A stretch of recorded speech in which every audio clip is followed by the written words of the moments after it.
Bonsoir à tous et merci de nous rejoindre sur RTI 1 pour ce spécial élection FIF. Ce soir, ce sera le grand oral sur tapis vert. Les candidats déclarés viendront ici même nous parler de leur ambition pour le football ivoirien. Et je serai en compagnie de Cathy Touré pour les recevoir. Bonsoir Cathy. Bonsoir Maître, bonsoir à tous, bonsoir chers téléspectateurs. Effectivement, nous attendons sur ce plateau les candidats à l'élection de la Fédération ivoirienne de football. Et ce soir, vous saurez tout sur leur programme. Maître, on ne va pas faire attendre le public. Tout de suite, on va appeler le premier candidat à l'issue du tirage au sort qui s'est tenu en off, bien sûr, de ce plateau. C'est un chef d'entreprise et acteur de la vie économique nationale. Il totalise plus de 30 ans au service du football ivoirien.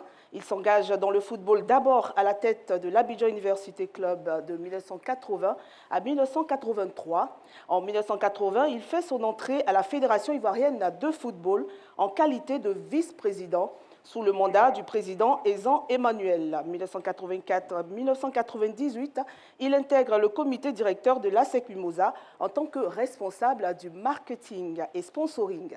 En 2002, il est nommé troisième vice-président de la fédération en charge de la commission marketing et promotion sous le président Jacques Anoma. Et c'est à ce moment qu'émerge la génération 2005 qui décroche pour la Côte d'Ivoire les deux premiers tickets du mondial de football en 2006 et en 2010.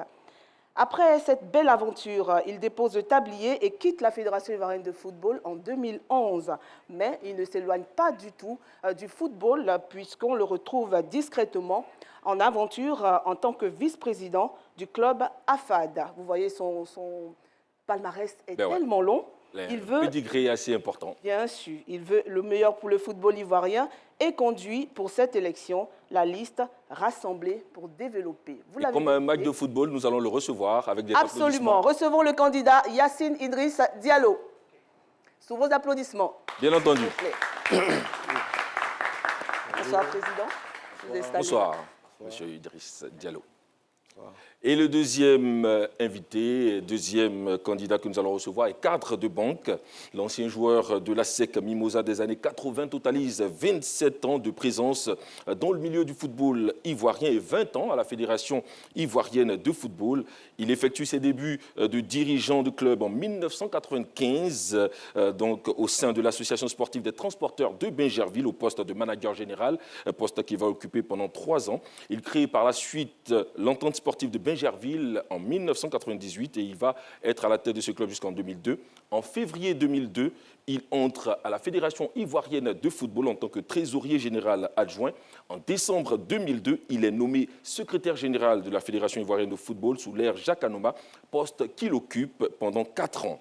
En 2007, sous le deuxième mandat de Jacques Anoma, il est fait 4e vice-président et désigné pour diriger la Ligue professionnelle de football, en même temps président de la commission du statut du joueur. Il est nommé premier vice-président de la Fédération ivoirienne de football sous le président Sidi Diallo, avec toujours le portefeuille de président de la Ligue professionnelle de football. Délégué FIFA pour les Jeux de la francophonie 2023 à Kinshasa, il veut aussi le meilleur pour le football ivoirien et conduit la liste pour la grandeur du football ivoirien. Recevons ensemble Sori Diabaté.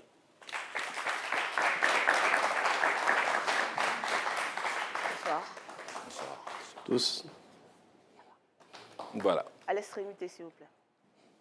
Le troisième candidat a été invité dans les mêmes conditions que ceux qui se trouvent en ce moment sur ce plateau. Son QG a donné son accord de principe lors de la réunion préparatoire, au même titre que les candidats présents ce soir. Malheureusement, nos relances sont restées vaines jusqu'à la prise de cette antenne. Toutefois, nous tenons à informer le candidat Didier Drogba et son staff qu'ils peuvent nous rejoindre à n'importe quel moment sur ce plateau. D'ailleurs, le pupitre, il est bien présent pour eux. D'accord. Cathy, nous allons aller donc pour les règles dans quelques instants, mais je voudrais d'ores et déjà constater avec vous que la campagne a bel et bien commencé, chers candidats, n'est-ce pas? La campagne bat son plein. Alors, en entame, on voudrait vous demander des nouvelles, comme il est de coutume en Afrique. Comment se déroule votre campagne et, naturellement, quel est votre état d'esprit? Monsieur Idriss Diallo. Merci de nous permettre de nous exprimer ce soir devant la nation, dans un format effectivement que nous avions validé et qui malheureusement, au lieu d'être un format A3, sera un format A2. Tout va bien. Vous savez, la campagne a démarré officiellement, c'est vrai, depuis avant-hier, mais ça fait 2-3 ans que nous sommes dans le marathon. Hein. Donc, on est pressé d'en finir et pour l'instant, en tout cas, tout va bien. Pour l'instant, tout va bien. Monsieur Sori Diabaté.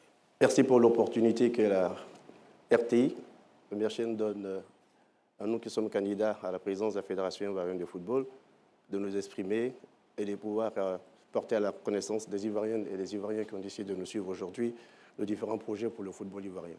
Est-ce que nous sommes en campagne depuis une semaine? Non. La campagne pour nous, c'est un contact au quotidien avec les acteurs du football, les clubs et les groupements d'intérêt qui sont les 81 votants. Mais nous continuons tous les jours à leur parler et nous le portons très bien. Ça fait plaisir. Alors, Cathy Touré, il faut rappeler à nos chers téléspectateurs que cette émission est retransmise en simultané sur la 3 et entendue en direct sur Radio Côte d'Ivoire. Bien sûr. Et ce soir, vous avez remarqué que les candidats resteront debout pendant 90 minutes. Ce sont des sportifs. Mais ne vous inquiétez pas, nous avons un service santé qui est là. L'infirmière, elle est là. Donc, à tout moment, on peut intervenir. Non, c'est trop facile. Vous aussi, enlevez vos chaises. Comme ça, on est sur le même pied d'égalité. Parce que on va rester assis pour vous supporter. Voilà, vous êtes dans la facilité. On reste tous debout. Hein. Comme ça, on peut aller jusqu'au bout. Comme pour un match de football, on a des règles ce soir pour cette émission. Notre soirée va se dérouler en 2 grandes parties. Dans la première partie, qui va durer environ 45 minutes, le temps justement d'une mi-temps, il y aura des thèmes qui seront proposés à nos candidats. Ils auront 3 minutes pour développer chacun de ces thèmes, sans possibilité de réserver des minutes pour une autre question. Ce qui veut dire que si vous n'allez pas jusqu'à 3 questions, le reste des questions est perdu. Le reste des minutes est perdu. Le candidat qui intervient ne peut être interrompu par l'autre. Dans la première partie, les thèmes sont les mêmes pour les 2 candidats. Puis, il aura une pause de 5 minutes pendant laquelle nous allons nous désaltérer comme au football. Et puis, la deuxième partie sera consacrée au débat. Un petit débat. Nous allons donc, en tant que modérateur, poser des thèmes encore, des questions. Et en ce moment, vous pourrez maintenant échanger entre vous sans problème. Toutefois, à la fin, il n'y aura pas de prolongation. Mais cette fois, on aura quand même un temps additionnel de 3 minutes à la fin pour pouvoir vous permettre de donner des conclusions. Est-ce que ça va pour tout le monde? Bien sûr. On peut y aller donc, Cathy. Bah, si nous sommes d'accord, on y va pour la première partie.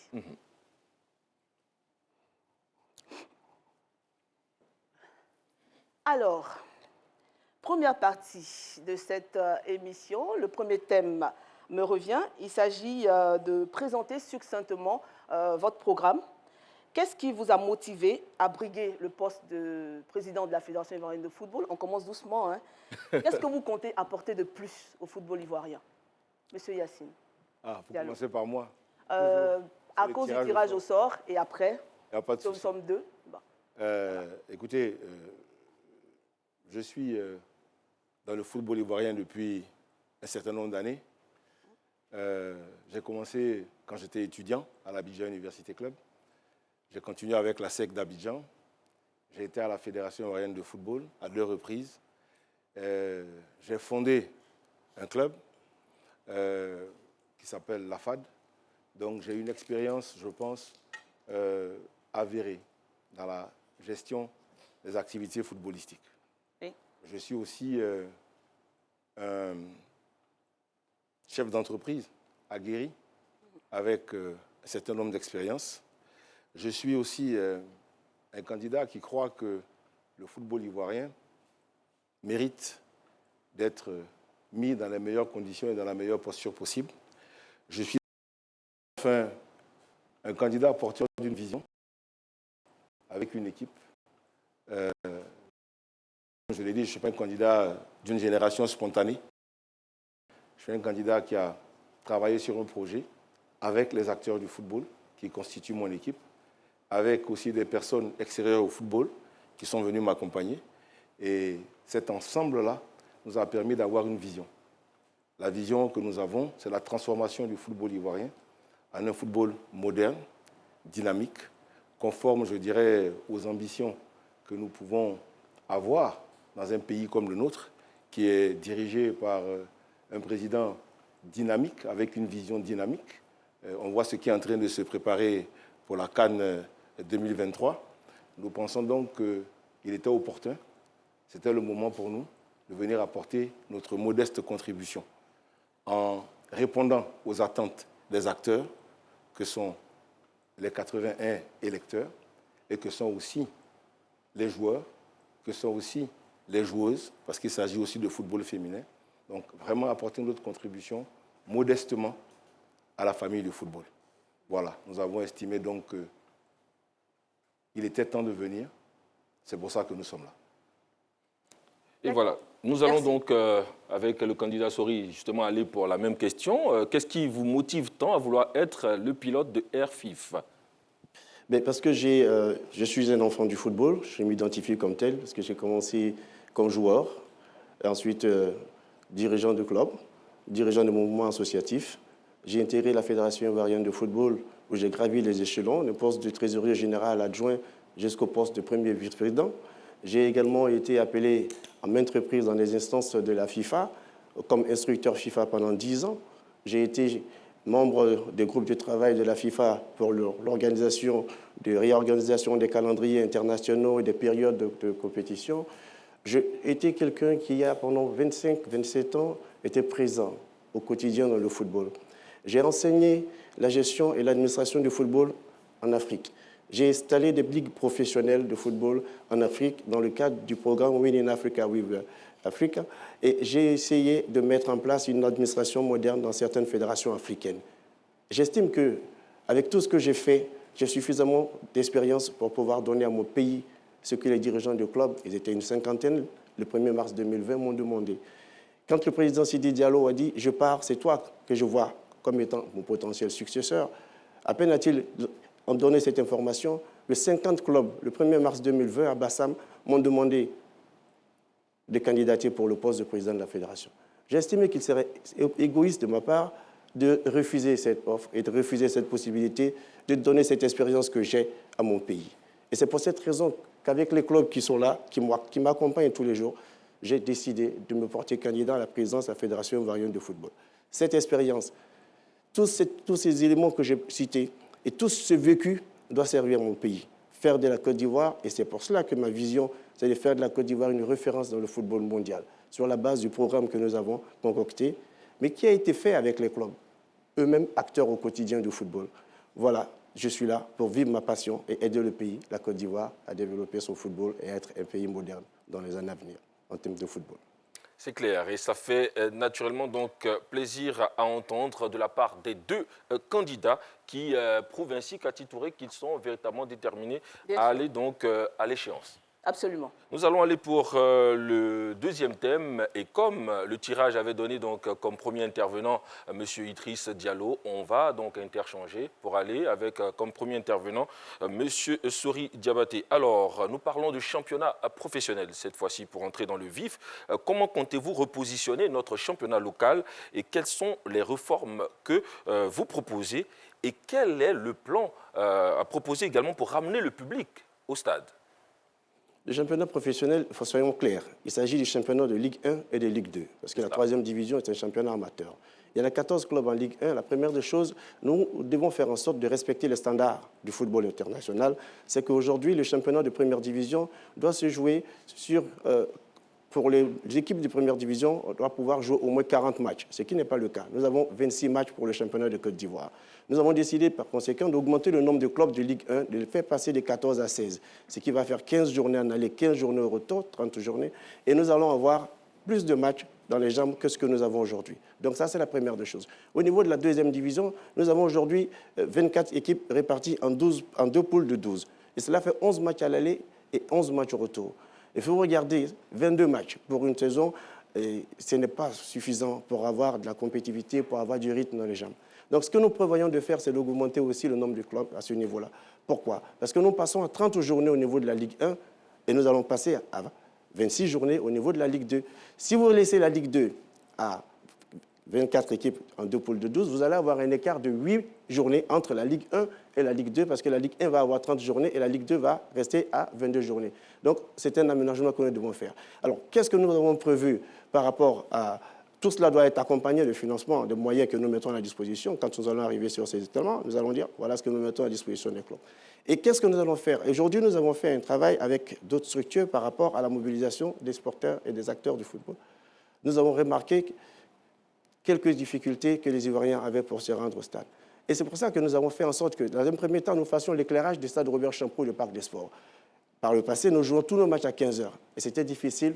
Après, il y avait des gens qui ne venaient pas au stade. Et nous avons fait en sorte que le stade Robert Champrou et le Parc des Sports soient éclairés pour que nous puissions jouer généralement en semaine. C'est-à-dire, quand vous jouez en semaine, à la descente des heures du boulot, vous avez un certain nombre de personnes qui, après le travail, vont voir les matchs. Et c'est là où nous avons eu la meilleure affluence. Et nous avons pu avoir 60% en augmentation sur les affluences au stade. Et nous allons poursuivre cela. Et nous allons faire en sorte que le football retourne dans les localités de l'intérieur.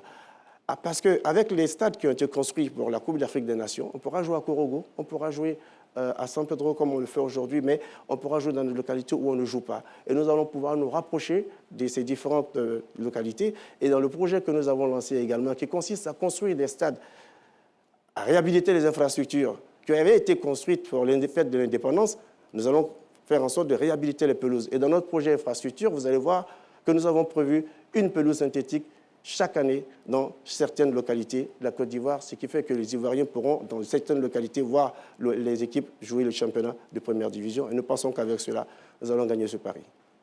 Voilà. Voilà, un bon programme que nous attendons de voir, si vous passez, bien sûr. La même question posée à M. Idriss Diallo. Comment vous comptez repositionner justement le football professionnel ici en Côte d'Ivoire, la Ligue 1, la Ligue 2, et faire venir le public au stade? Il faut faire un constat. Le constat, c'est que le football ivoirien, au plan local, a régressé. Puisque nous sommes passés des 10 premières places des pays africains au-delà de la 10e place. Ce qui fait que nous avons perdu, malheureusement, 2 places dans les compétitions africaines. Donc ce constat nous amène à dire qu'effectivement, nous avons une difficulté. Et cette difficulté-là, il faut la résoudre. Après avoir échangé avec les acteurs, effectivement, nous avons estimé qu'il fallait passer à 16 équipes pour augmenter effectivement le nombre de matchs. Mais au-delà d'augmenter le nombre de matchs, il faut améliorer la qualité, je dirais, du spectacle. La qualité du spectacle, comment l'améliorer? Il faut aider les clubs de Ligue 1 et de Ligue 2, du championnat professionnel, à avoir des meilleures ressources. Donc un volume de ressources plus important. Ce volume de ressources plus important doit servir à l'ensemble de la chaîne. Parce que vous savez que, certes, les acteurs majeurs sont les présidents de club, mais les acteurs au quotidien sont les joueurs. Donc, il appartient, pour résoudre la qualité du spectacle, de faire en sorte que nos jeunes restent plus longtemps dans notre pays. Donc, il faut mettre en place un dispositif qui permette donc aux jeunes de rester plus longtemps dans le championnat de Ligue 2 et de Ligue 1, mais dans des meilleures conditions. D'où la nécessité d'engager un échange avec les présidents de clubs, qui sont donc les patrons de notre football, pour qu'avec ceux-ci, on trouve une formule visant à améliorer les conditions de vie de ces jeunes gens, en leur offrant un salaire décent avec un SMIC que nous allons négocier avec les présidents de clubs. Une fois que cela sera réglé, évidemment, nous allons augmenter le nombre de compétitions, le nombre de matchs, pour arriver à un volume de compétition suffisamment important. Pour ce qui concerne la fréquentation des stades, il ne faut pas se faire d'illusions. Nous avons aujourd'hui une concurrence qui est la concurrence des chaînes étrangères. Donc, il faut d'abord commencer par améliorer la qualité de nos spectacles en donnant les moyens adéquats aux clubs.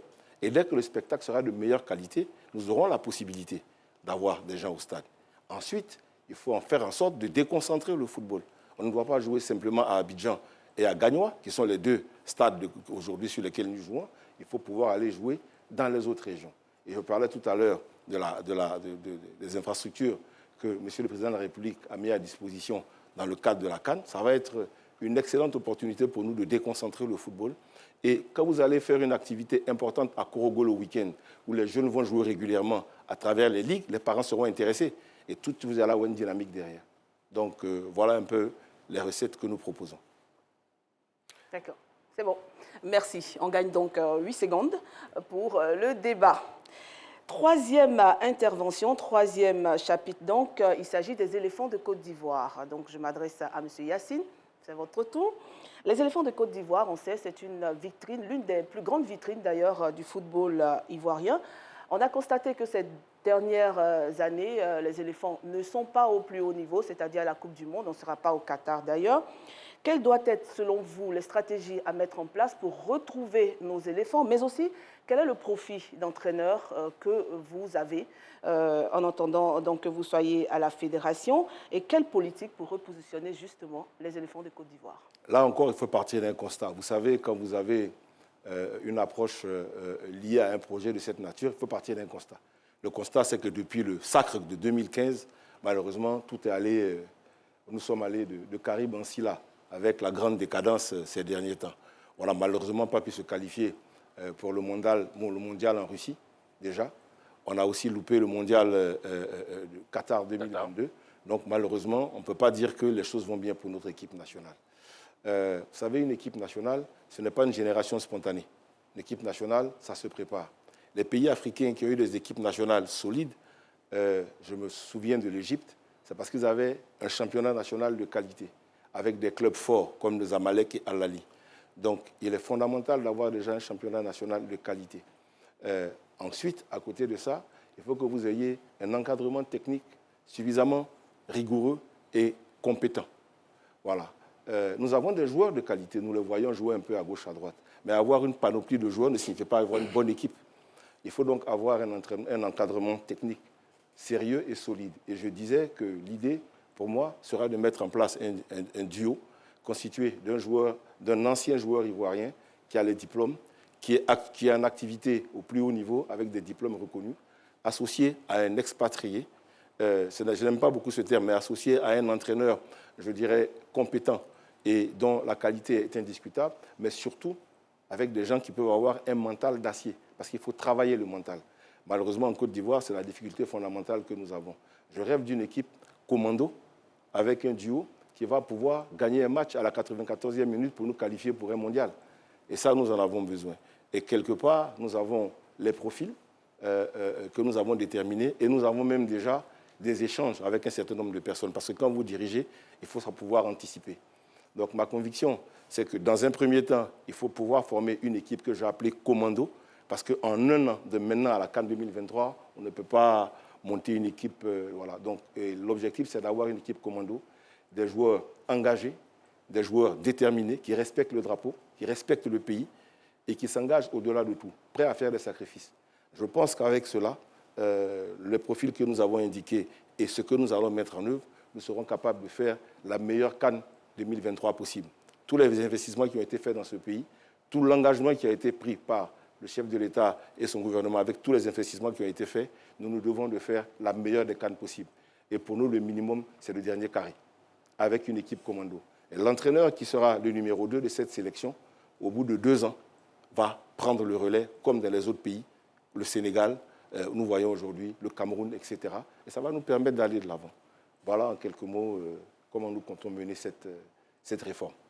C'est bien entendu. Alors, pour vous permettre également de faire le constat de notre équipe nationale, selon vous, qu'est-ce qui a fait défaut à cette équipe de Côte d'Ivoire pour qu'elle manque successivement 2 échéances du mondial? On ne sera pas au Qatar, donc en 2022. Il faudra déjà le noter. Quelle est votre ambition pour nos équipes nationales et surtout, quel sera le profil de l'entraîneur si vous êtes élu président? Dans un premier temps, il faut savoir qu'une équipe nationale forte au sommet, c'est une équipe nationale qui se prépare à la base. Il faut savoir que vous devez commencer à préparer des générations. Quand vous avez un projet de bâtir une équipe nationale qui, dans 10 ans, ou dans 8, dans 10 ans, doit arriver à un certain niveau, il faut que dans votre organisation, vous vous prépariez à mettre en place des sélections de jeunes et qu'à ce niveau-là, vous mettiez le maximum, fassiez le maximum d'efforts pour que ces sélections soient bien suivies. En 2012, nous avons travaillé en mettant en place une équipe nationale des jeunes. Cette équipe a gagné la CAN en 2013. C'était la première fois où une équipe nationale de jeunes remportait une Coupe d'Afrique en Côte d'Ivoire. Et c'est la génération des Franck Kessié. Certains de ces éléments sont aujourd'hui en équipe nationale A. Et c'est cette génération qui, parce qu'elle avait été bien préparée, elle avait été bien suivie, est arrivée à se qualifier pour les Jeux Olympiques en 2020 au Japon. Donc il faut faire un travail planifié dès le départ avec les générations. Quand vous regardez l'équipe nationale de France aujourd'hui, dès qu'un joueur sort de la sélection, on ne va pas chercher loin. On regarde tout de suite en équipe olympique et vous avez des jeunes que vous récupérez en équipe olympique. Et donc le travail doit être fait depuis la base et nous l'avons fait pour arriver à un résultat. Aujourd'hui, nous avons quand même, en équipe nationale A, on peut rater une qualification, on peut rater deux, il y a des pays que l'on fait. Ça peut arriver dans le foot, mais il faut continuer le travail, il faut le faire depuis la base. Et nous pensons qu'aujourd'hui, ce qui a été fait, nous devons pouvoir trouver un entraîneur qui puisse gérer le groupe qui est en place, parce que nous pensons qu'il y a de la qualité aujourd'hui dans l'équipe nationale de Côte d'Ivoire. Ce n'est pas parce que nous avons raté cette qualification que nous pensons qu'il n'y a absolument rien dans cette équipe. Il y a de la qualité. Il faut trouver un entraîneur qui soit capable de mettre en place une équipe compétitive. Il faut savoir que cette équipe, elle peut remonter tout de suite, je pense, sur la CAN 2023. Donc, il ne faut pas se tromper sur le choix de l'entraîneur. La première des choses à faire, c'est de choisir une commission technique qui fasse le tri après un appel à candidature et qui nous permette de ressortir des premiers éléments qui vont nous permettre au comité exécutif de choisir l'entraîneur de l'équipe nationale, le sélectionneur. Je n'ai pas de problème avec les couleurs. Pour moi, que ce soit un Ivoirien, que ce soit un Européen, on a déjà gagné la CAN avec un Ivoirien, on a gagné la CAN avec un Européen. Il faut trouver un entraîneur capable de gérer le groupe qui est là. Si après l'appel à candidature, nous avons des entraîneurs compétents qui correspondent au profil que nous recherchons pour l'équipe nationale, nous allons faire en sorte que ces entraîneurs-là dirigent l'équipe nationale de Côte d'Ivoire. Aujourd'hui, nous avons des éléments, nous avons un effectif, et je pense que c'est un effectif de qualité. Il y a quelque chose qui a manqué, je ne sais pas pourquoi. Peut-être qu'il y a eu des problèmes avec l'équipe nationale parce que le match contre le Cameroun, je pense honnêtement qu'on avait la place pour passer, ça peut arriver. Et donc, ce n'est pas une génération à jeter, bien au contraire, il faut la remettre et puis savoir qu'il faut savoir gérer les matchs qui arrivent, bon, les qualifications qui seront les matchs pour du beurre, et je pense que nous allons mettre une bonne équipe. Merci, M. Sori. Ah ouais, c'est très, très important à dire. Formation des cadres et des jeunes, c'est le chapitre que nous allons aborder maintenant, Cathy Touré. Et nous démarrons avec M. Sori Diabaté. Que comptez-vous faire pour que le Centre technique national joue réellement son rôle? Et quelle stratégie pour un meilleur suivi des jeunes dès leur première prise en main jusqu'à leur arrivée en équipe nationale? 4 axes stratégiques. Le premier axe, c'est le football de masse. Le second, c'est le football d'élite au niveau des jeunes. Le troisième axe, c'est la formation des encadreurs techniques. Et le quatrième, c'est la recherche et le développement. Au niveau des jeunes, ce que nous avons décidé de faire, c'est d'organiser une compétition des jeunes sur toute l'étendue du territoire. Nous comptons aujourd'hui près de 700 structures de formation qu'on appelle centres de formation. Et ces 700 structures de formation vont participer à une compétition préliminaire qui va nous permettre de retenir 10 équipes par région. Et nous allons avoir 16 ligues. Et ces 10 équipes vont participer dans chacune de ces ligues à une compétition de jeunes. Et les vainqueurs de ces compétitions ne seront pas retenus pour les phases finales. Nous allons plutôt faire des sélections de jeunes au niveau des régions. Et ces sélections de jeunes, nous allons avoir 16 sélections qui, elles, vont se retrouver dans une phase finale de compétition en 4 poules de 4. Et ces équipes vont participer à une compétition pour sortir certainement l'équipe championne de Côte d'Ivoire au niveau de la meilleure région. Mais ce qui nous intéresse surtout, c'est la détection, le travail qui va se faire par la direction technique nationale et des encadreurs formés à cet effet. Et ces jeunes qui vont être recensés après ce travail qui a été fait à la base depuis les ligues régionales, ils vont intégrer ce que nous appelons les pôles de développement du football, 5 pôles de développement du football en Côte d'Ivoire pour le nord, le sud, l'est, l'ouest et le centre. Et ces pôles de développement vont avoir des regroupements de façon périodique, chaque 2 mois, supervisés par les responsables techniques de la direction technique nationale. Et c'est après tout cela que nous allons sortir la crème du football ivoirien au niveau des jeunes et que ceux-là vont intégrer ce que nous appelons le centre d'excellence. Et nous allons poursuivre cela chaque année. Vous allez avoir chaque année des jeunes qui vont sortir avec des générations de 16 ans, de 18 ans, de moins de 15 ans. Et c'est avec ces jeunes-là que nous allons créer les nouvelles générations pour remplacer ceux qui font aujourd'hui l'élite. Nous allons continuer le travail de formation des cadres, mais surtout celui de la formation des spécialités. Les entraîneurs de gardiens de but avec Jean-Jacques Tizier, que nous avons fait venir de Tunisie pour s'occuper des gardiens de but. Nous avons fait venir Jean-Claude Coissier de Grenoble, aujourd'hui qui travaille sur la formation de ce qui s'appelle la préparation physique. Donc nous avons aussi décidé de former les cadres ivoiriens au nouveau métier du football, les techniciens GPS, par exemple. Parce qu'aujourd'hui, quand l'équipe nationale joue, nous faisons venir des gens de l'étranger et nous payons 400 € jour. Ce n'est pas normal qu'un Ivoirien ne puisse faire ce travail-là. Donc nous avons décidé de faire en sorte que nous puissions avoir des spécialités tout ce qui concerne la gestion des supervisions de matchs, des agences vidéo, nous avons la possibilité de former les gens sur place qui vont le faire. Et nous avons développé le département recherche et développement. C'est celui-là qui réfléchit au profil du football, au profil du footballeur de demain et réadapte le football ivoirien par rapport à l'évolution du football mondial. Donc voilà pour la direction technique nationale et les cadres techniques, ce que nous avons envisagé pour les années à venir. Merci. La même question donc vous sera posée, Monsieur Idriss Diallo. Qu'est-ce que vous comptez faire déjà pour le centre de technique national qui existe et quelle stratégie pour un meilleur suivi des jeunes depuis leur prise en main jusqu'à l'équipe nationale et la formation des cadres et des jeunes? Moi, je pars toujours d'un constat. Le constat, c'est que ça fait plus de 5 à 10 ans qu'il n'y a plus de compétition des jeunes. Donc, je veux proposer un programme, je l'ai dit, réaliste et réalisable. Ce qui signifie qu'il faut faire les choses par étapes. Le centre technique national, aujourd'hui, a été malheureusement abandonné et il y a beaucoup de problèmes. Il faut donc déjà le réhabiliter dès que cela sera possible. Il faut ensuite faire un appel à candidature pour désigner un directeur technique digne de ce nom. Une fois qu'il aura été désigné, après avoir passé donc les fauches codines de la commission qui sera chargée de le recruter, il faut qu'il nous fasse un programme qui nous permette, je dirais, d'engager la réforme du football des jeunes. Et cette réforme passe évidemment des compétitions de jeunes, passe par la formation des encadreurs, encadreurs techniques, encadreurs médicaux, encadreurs vidéo, encadreurs GPS, etc.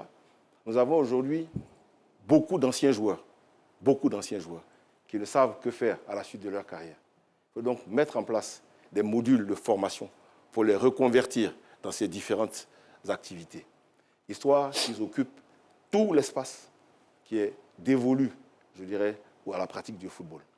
Ceci étant, il faudra mettre en œuvre une organisation qui permette d'avoir des compétitions dans les régions. Donc, il faudra, une fois que le DTN sera nommé, réhabiliter les ligues régionales et dans ces ligues régionales, nommer des CTR, des conseillers techniques régionaux, qui vont être chargés de mettre en place la politique qui aura été déterminée par la direction technique nationale. Donc, ces CTR-là, avec l'appui des présidents de ligue, vont organiser l'ensemble des compétitions qui vont concerner évidemment le football de masse, qui vont concerner évidemment le football féminin. J'insiste, je ne sais pas si c'est le prochain relais de croissance. Donc, il faudra former effectivement des personnes football féminin, beaucoup de femmes, dans le cadre de la formation.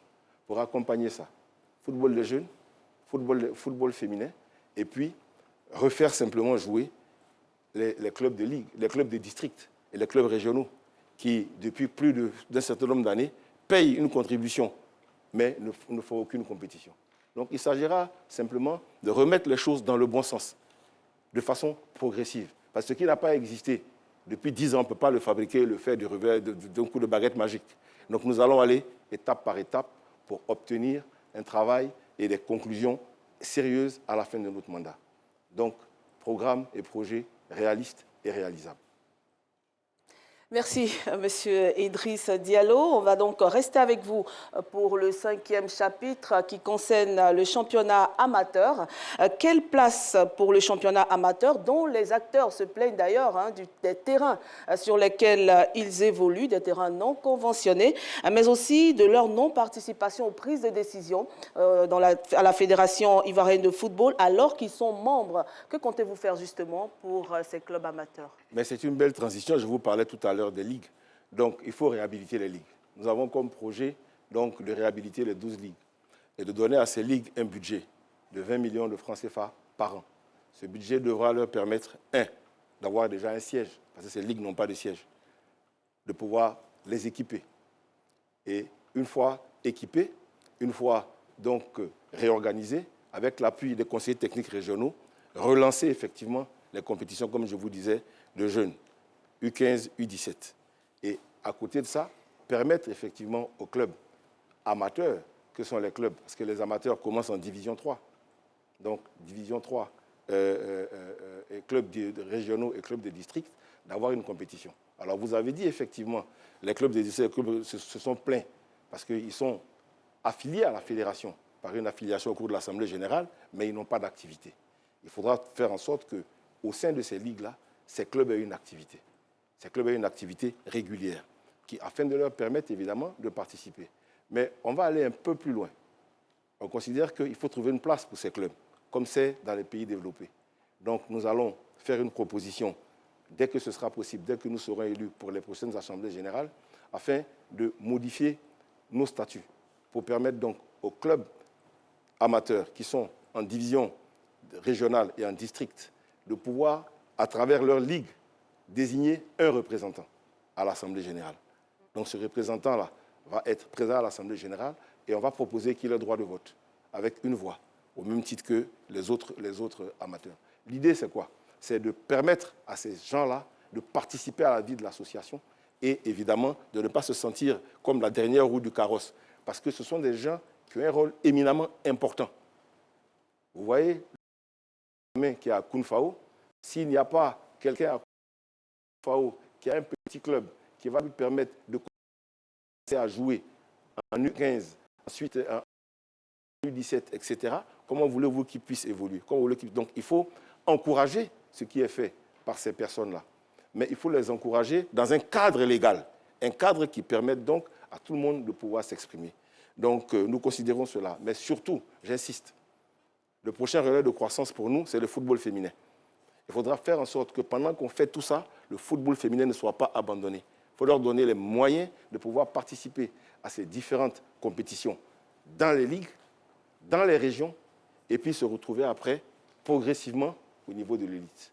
Donc nous avons donc une approche prudente, mais efficace, avec des objectifs que nous voulons atteindre d'ici la fin du mandat. Merci.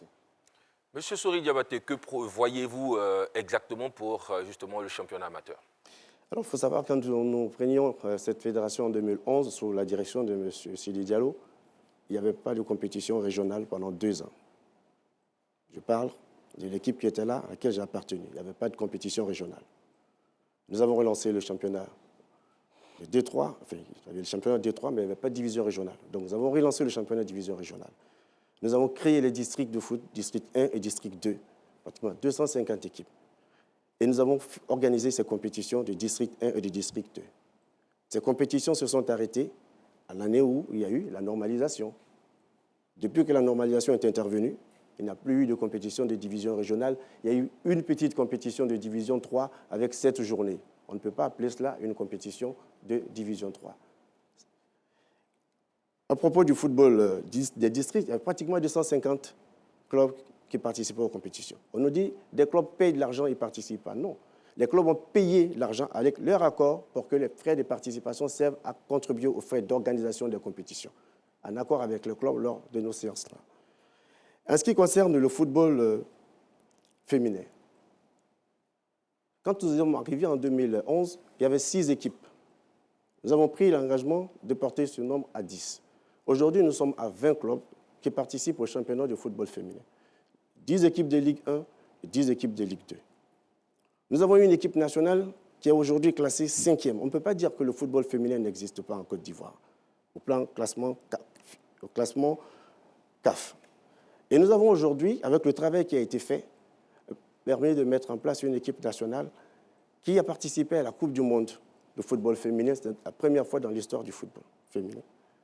Et aujourd'hui, ce football féminin compte 26 joueuses. Avec le travail qui a été fait par la direction technique nationale, le coach Clémentine Touré et tous les moyens que nous avons mis à la disposition de cette équipe nationale féminine, il y a 26 de nos joueuses qui aujourd'hui sont professionnelles, qui vivent de leur art, qui vivent du football professionnel et qui sont des filles que nous avons accompagnées dans leur projet.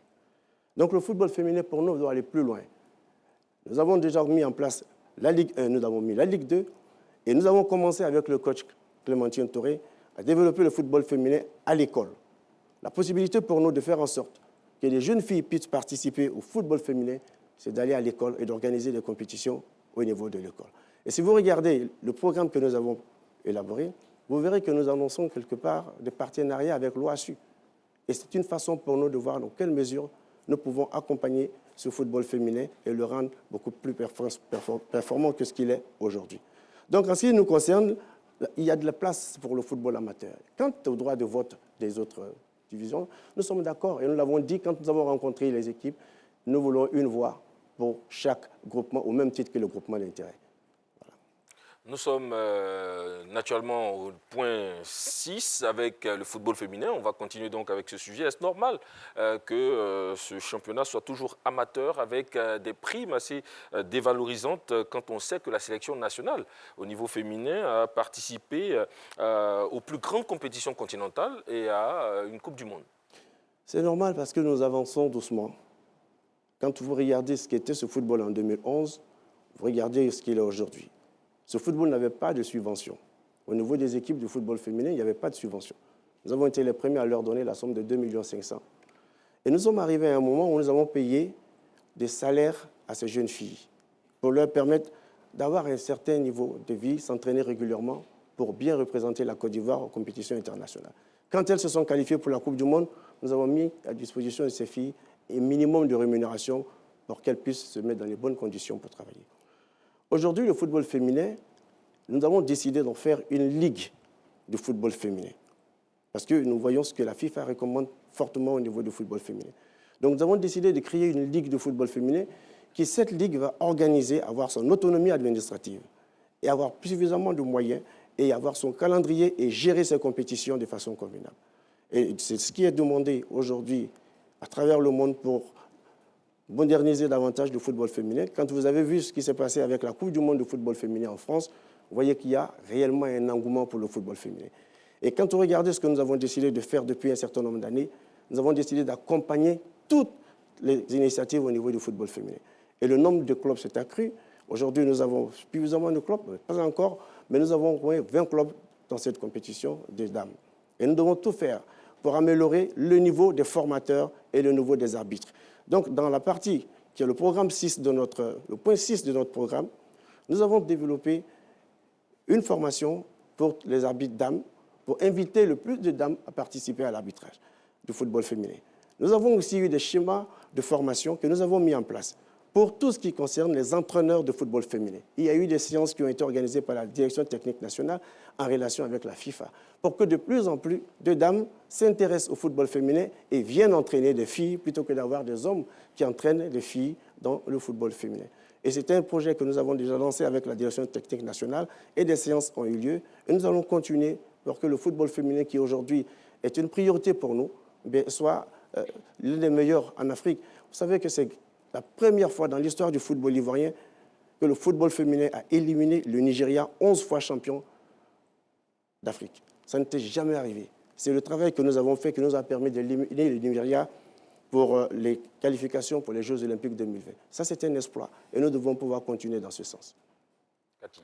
Voilà, le football féminin, vous en parliez tout à l'heure d'ailleurs. Nous aimerions avoir plus d'informations justement sur le programme que vous réservez aux dames. Je vous le disais, le football féminin, c'est le prochain relais de croissance. Donc, il faut aujourd'hui mettre à la disposition du football féminin les mêmes moyens que ceux que nous mettons à la disposition du football masculin. Donc, comme je vous l'ai dit, il faudra tout mettre en œuvre justement pour déployer ce qu'il faut en termes de formation, en termes d'encadrement, en termes de suivi. Mais cela ne passe pas uniquement par l'élite. Pour nous, notre vision, c'est par la base. Et c'est ce qui nous différencie. La base, pour nous, c'est les ligues. Et il faut aller mettre le football féminin dans les ligues pour que dans toutes les ligues de Côte d'Ivoire, il y ait des activités effectives de football féminin. Voilà. Dans les faits, aujourd'hui, ça n'existe pas. Donc, nous voulons le faire. Et pour nous, c'est ça la première étape. Mettre en place une organisation qui permette sur le terrain, dans les différentes ligues, qu'il y ait des activités de football féminin. On commence d'abord par la jeunesse, par le football féminin des jeunes. Intéresser les filles, leur faire comprendre que le football n'est pas réservé aux hommes. Et que, comme dans les pays américains, c'est le modèle que je prends aux États-Unis, aujourd'hui le football féminin est leader aux États-Unis par rapport au soccer masculin. Donc nous avons des contacts avec justement ceux qui ont développé l'activité de football féminin aux États-Unis pour nous aider à le faire en Côte d'Ivoire. Mais la FIFA même encourage ça à travers des programmes spécifiques pour le football féminin. Donc nous allons faire en sorte que les revenus qui sont, je dirais, reçus pour le football féminin aille effectivement au football féminin à 100%, qu'il ne soit pas utilisé à autre chose. Il faut mettre en œuvre une politique transparente, une gouvernance de qualité qui puisse permettre de diriger chaque franc CFA que nous recevons d'une institution financière ou d'un sponsor vers effectivement la destination prévue. Et de notre point de vue, une fois que cela sera fait, nous aurons la possibilité d'amorcer le développement du football féminin. Voilà. D'accord. Merci, Monsieur Idriss Diallo. Je rappelle pour ceux qui nous prennent en marche que nous sommes avec les candidats à la tête de la Fédération ivoirienne de football. Les élections sont prévues pour le 23 avril prochain à Yamoussoukro. Nous sommes donc avec le président Sori Diabaté et le président Idriss Diallo. Le troisième candidat, Didier Drogba, a été invité au même titre que les autres. Malheureusement, nous n'avons pas eu la chance de l'avoir avec nous. C'est seulement à 5 minutes, on me fait dire qu'il a annulé, son QG a annulé sa présence sur ce plateau. Nous sommes donc à la pause, Samuel Metch. Tout à l'heure, nous allons nous désaltérer comme dans un match de football. Et puis, dès que la régie est prête, elle pourra nous donner une petite vidéo de la préparation de nos candidats avant la prise d'antenne. On se retrouve dans 5 minutes.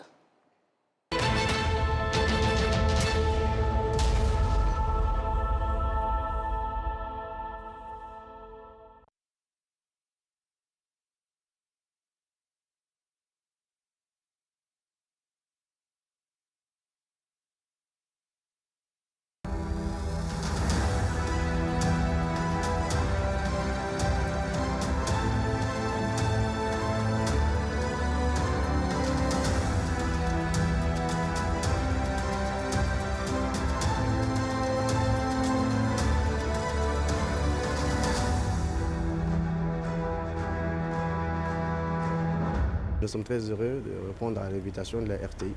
Pour nous, le plus important, c'est d'informer suffisamment les 81 votants de ce qu'est la maison, de comment elle doit fonctionner et quels sont les arguments que nous avons pour vous protéger ou présenter notre projet pour le football ivoirien. On travaille sur ce projet depuis plus de 2 ans. Donc ce n'est pas 24-48 heures qu'on va avoir de préparation particulière. Ça va être un débat, chacun va défendre ses idées et puis après on passera à autre chose.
Voilà, c'était donc la pause, hein, Samuel Metch. Je pense qu'on a eu le temps de se désaltérer et voir ce petit élément de l'arrivée.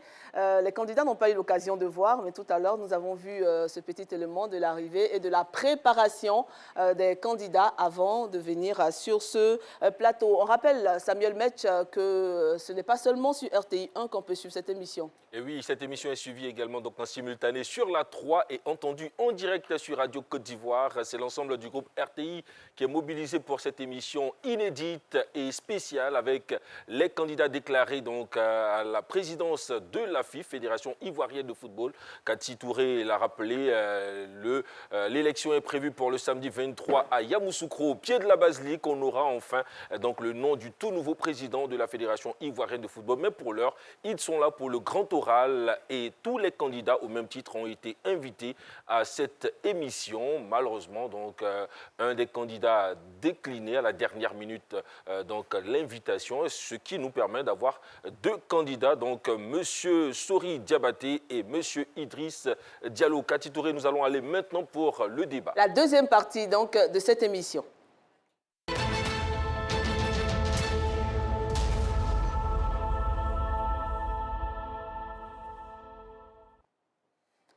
Et voilà, nous sommes de retour pour la deuxième partie de cette émission. On veut naturellement donc démarrer avec vous, messieurs. Vous parlez de subventions accordées aux acteurs de football. Comment comptez-vous concrètement mobiliser ces différents fonds?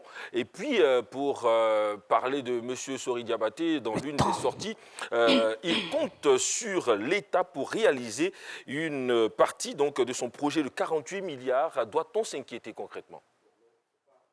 Il faut préciser les choses.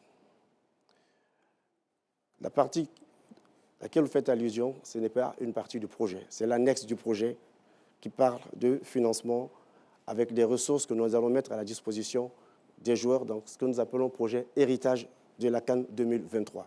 D'accord. Nous avons dit, si la CAN se termine, qu'est-ce que nous avons comme héritage pour le football ivoirien? Qu'est-ce que les clubs ont et qu'est-ce que les acteurs du football ont? Nous avons fait un état des lieux qui est clair. Nous savons que nos joueurs partent très tôt. Mais pourquoi partent-ils vers l'étranger? Parce que tout simplement, ils vont chercher les moyens qu'ils n'ont pas ici. Et pour nous, il faut trouver les moyens de faire en sorte que nos joueurs puissent rester encore plus longtemps dans notre championnat.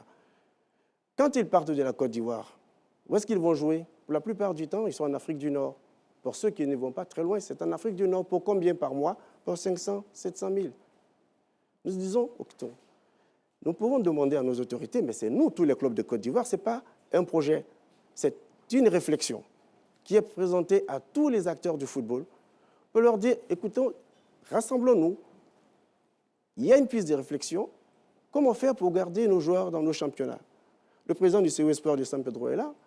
La dernière finale jouée par un club de Côte d'Ivoire en Coupe d'Afrique des Confédérations, ça a été en 2014 par le COE Sport de San Pedro qui a conservé des joueurs. Donc, pendant ce temps, qu'est-ce qui s'est passé quand il a fini de jouer, les joueurs sont partis? Mais pour payer quelque chose, il faut donner un salaire qui permette à nos joueurs de rester. Donc nous disons, nous nous mettons ensemble, nous mettons un livre blanc, nous trouvons ce qu'on peut nous dire, symposium, forum, états généraux, peu importe. Mais nous mettons ensemble, et nous mettons ensemble, nous faisons une réflexion et nous sortons un livre blanc, nous disons, voilà, pour faire en sorte que le football reparte, pour que les gens reviennent au stade, pour que le public revienne et pour que les joueurs soient dans les meilleures conditions, il faut payer un salaire de 500 000 francs en Ligue 1.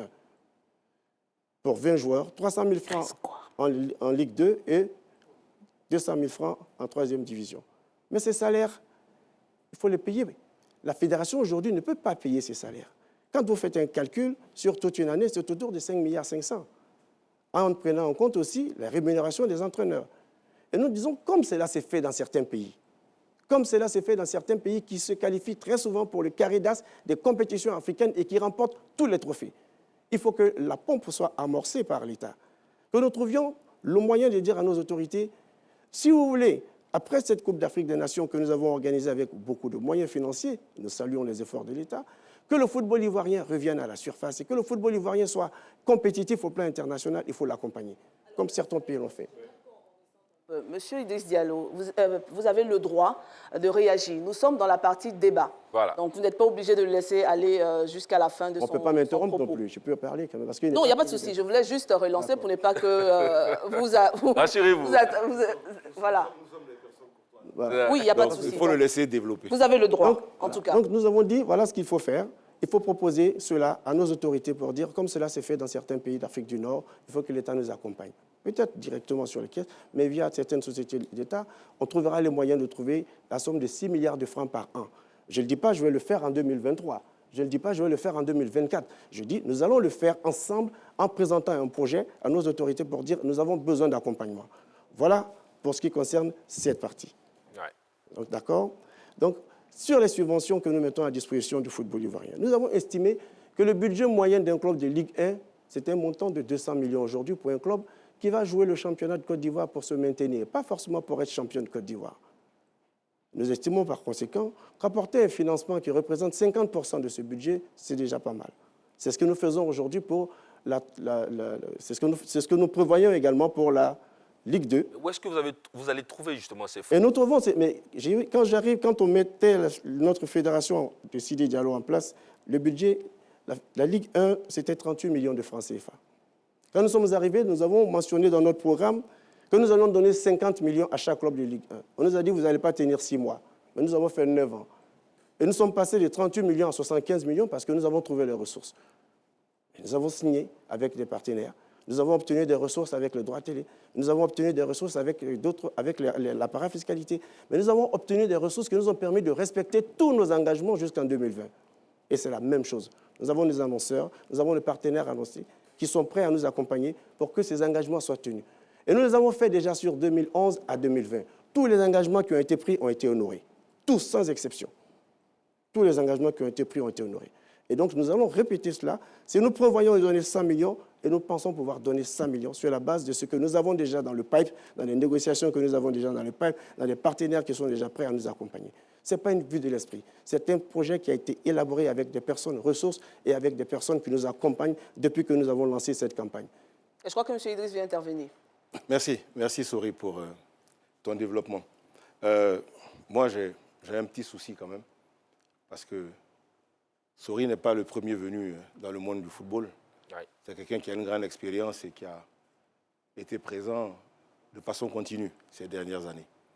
Et donc, je suis un peu embêté parce que je ne veux pas faire de polémique, mais en même temps, on ne peut pas non plus ne pas mettre les pieds dans le plat. Je suis embêté aussi parce que le format que vous nous donnez n'est pas un format équitable. Je tiens à le dire. Il n'est pas équitable. Pourquoi? Parce que nous sommes 3 candidats. Et nous sommes 3 candidats à candidater. C'est cela. Vous nous opposez aujourd'hui, vous allez faire un face-à-face, parce que le débat, c'est quoi? C'est avoir la contradiction. Ouais. Donc on va se donner des contradictions, alors qu'il y en a un qui aurait dû être là, qui n'est pas là. Ce n'est pas notre faute s'il n'est pas là? Non, non, mais je veux dire simplement que c'est biaisé. Voilà, je tiens quand même à le dire. Ceci étant dit, moi, je ne trouve pas, mais bon. Sori, aujourd'hui, il est comptable d'un bilan. Et le fait d'être comptable d'un bilan nous permet de dire, oui, à titre personnel, notre vision n'est pas de compter sur un apport de l'État. Notre vision est d'essayer de créer par nous-mêmes la richesse. Nous avons fixé des objectifs en termes d'atteinte, je dirais, de soutien au club. Alors la Ligue 1, il y a 2 choses. Il y a les droits télé, qui sont de 70 millions. Et puis, nous allons faire un complément de subvention pour arriver à 100 millions. La Ligue 2, c'est carrément une subvention que nous voulons passer à 50 millions. La D3, c'est aussi une subvention que nous voulons passer à 30 millions. Nous avons aussi prévu faire des investissements dans le football féminin. Je vous ai parlé tout à l'heure de ce que nous allons faire pour les ligues. Je vous ai parlé tout à l'heure de ce que nous allons faire pour les compétitions de jeunes. Aujourd'hui, le volume des ressources identifiées à la fédération est de l'ordre de 6 milliards. Le volume des charges que nous avons identifiées suite à l'Assemblée générale qui a validé les comptes de 2020 est au-delà de 7 milliards. Et nous avons une dette de l'ordre de 5 milliards. Donc, nous allons centrer notre approche sur la gouvernance, sur la bonne gouvernance, sur la gouvernance de qualité. Premier acte, implanter, mettre en œuvre les mesures proposées par le cabinet Ernst & Young suite à son audit. Deuxième axe, créer une commission, une entité que nous allons appeler un conseil de surveillance, oui, composé des sponsors, parce qu'ils mettent leur argent, composé de la Direction générale des impôts et de celle de la douane, parce que c'est eux qui mettent la parafiscalité, deuxième source, et composé des présidents de clubs qui ne sont pas membres du comité exécutif, pour que cet organe-là puisse veiller à ce que chaque franc CFA venu par le biais de ces entités puisse effectivement servir au football. Et pour y arriver, évidemment, nous avons chiffré ce que allaient nous coûter nos propositions de gouvernance. C'est de l'ordre de 3 milliards. Et nous avons, à la date d'aujourd'hui, et c'est pour ce que j'ai appelé un programme réaliste et réalisable, nous avons à la date d'aujourd'hui mobiliser à travers les partenaires qui nous accompagnent les ressources escomptées pour la saison 2022-2023. Parce qu'il ne faut pas non plus se faire d'illusions. Hein. Le comité de normalisation est là maintenant. Quand on prendra les rênes, on va d'abord constater. Parce qu'eux aussi, ils ont constaté ce qui était là quand ils ont pris les rênes. On va constater ce qui est là et à partir de là, on va pouvoir travailler. Nous disons donc que notre projet, ce n'est pas un projet qui s'appuie sur les promesses de campagne. Ce sont des engagements. Et ces engagements-là sont aujourd'hui pris en compte par notre comité, notre pool de sponsors. Et d'aucuns diront, mais c'est qui ce pool de sponsors? Je n'ai pas le droit de donner le nom des entités. Naturellement. Mais ce sont des personnes avec qui nous avons travaillé quand j'étais à la fédération et avec qui nous avons mobilisé des ressources importantes et qui se sont retirées aujourd'hui du football. Mais par contre, qui sont prêtes à revenir parce que nous avons une équipe. Et j'insiste là-dessus pour dire une équipe. Je ne suis pas un candidat providentiel, je ne suis pas une candidature spontanée, je suis le produit du travail d'une équipe. Une équipe multi-compétente, avec une compétence multidimensionnelle, pluridimensionnelle. Les présidents de clubs avec qui nous avons bâti notre projet et des personnes de la société civile, leaders dans leur secteur d'activité, qui sont capables de mobiliser les ressources dont nous parlons. D'accord. Nous allons donc passer Oui.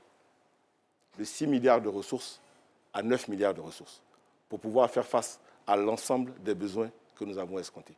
Vous parlez justement donc de débats qui pourraient être déséquilibrés, Oui. c'est vrai, mais en même temps, je veux rapidement aller et vous prendre peut-être au mot. Vous parlez de projets réalistes et réalisables. Est-ce à dire que les autres candidats font rêver seulement? Je ne parle pas des autres candidats, je parle de moi. Après, chacun interprète. D'accord, Samuel Metch, moi je voulais plutôt préciser avant qu'on ne continue, en prenant en compte bien sûr l'observation de M. Idriss Diallo, le but n'était pas d'opposer deux candidats. Si nous avons su qu'un candidat ferait défection avant le plateau, vous auriez été informés. Malheureusement, c'est seulement à 5 minutes de l'émission que nous avons eu l'information, alors que vous étiez déjà sur ce plateau. Donc, encore une fois, on est désolé, même s'ils ne sont pas comptables de ce fait. Alors, pour continuer justement avec... Monsieur Sori voudrait... Ah, il voulait intervenir. J'aimerais Okay, rebondir sur certains éléments qui ont été évoqués. Vous savez, quand vous sortez d'une gestion, c'est pas évident. Parce que là, votre bilan est là et tout le monde peut absolument, nous avons des questions pour vous. Oui, même, oui, voilà, tout le monde est là et tout le monde peut se prononcer. Mais 10 ans, c'est pas long. 10 ans, c'est pas long parce que en 2011, nous avons fait une passation des charges entre la fédération dirigée par M. Arnaud et la fédération qui prenait les rênes. La fédération dirigée par M. Sidi Diallo. Quand on parle de dette, je suis bien placé pour dire qu'il y avait un déficit de 2 milliards en septembre 2011 lors de la passation des charges. Et la fédération de Sidi Diallo a compensé ce déficit année en année. Mais une association sportive n'est pas faite pour faire des bénéfices. Mais il faut quand même signaler ce qui a existé. Quand on parle de dette de 5 milliards, généralement en comptabilité, en finance, quand vous partez de dette, vous regardez s'il y a des créances en face. Mais vous ne parlez jamais de créances. On vous dit à 5 milliards de dettes. Mais est-ce qu'il n'y a pas de créances? Mais si, il y a des créances. Mais pourquoi on ne parle pas des créances qui existaient? Parce que quand vous faites comparer les créances aux dettes, vous matchez. À partir de ce moment-là, il n'y a pas de catastrophe, il n'y a pas de risque de difficultés majeures. On nous parle d'un audit du cabinet EY. Mais les membres du comité exécutif qui sont là, qui ont géré la fédération, ne se débinent pas. Mais ils ont demandé au comité de normalisation, le 18 septembre 2022, de lui remettre le rapport et tous les rapports d'audit qui ont été faits sur la gestion de la fédération. Mais jamais il y a eu de réponse à ces courriers.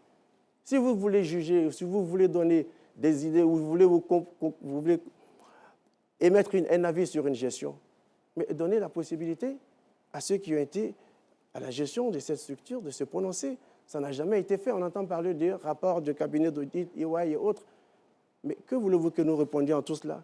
Qu'est-ce qui prouve que tous les éléments que vous avez et sur lesquels vous êtes en train de vous prononcer sont vrais? La question des sponsors. On veut faire croire que les sponsors sont partis à l'arrivée de Sidi Diallo, mais c'est faux. Je suis obligé de vous dire que les sponsors Café Cacao sont partis bien avant l'arrivée de Sidi Diallo. Que le sponsor de la CIR est parti bien avant. Merci de ne pas citer, citer, mais voilà. c'est important pour savoir qu'en janvier 2010, on a perdu la plupart de nos sponsors. Donc, ce n'est pas le fait de l'arrivée de cette équipe qui a fait partir des sponsors. On n'est pas venu pour s'attaquer. On est venu pour donner des informations justes.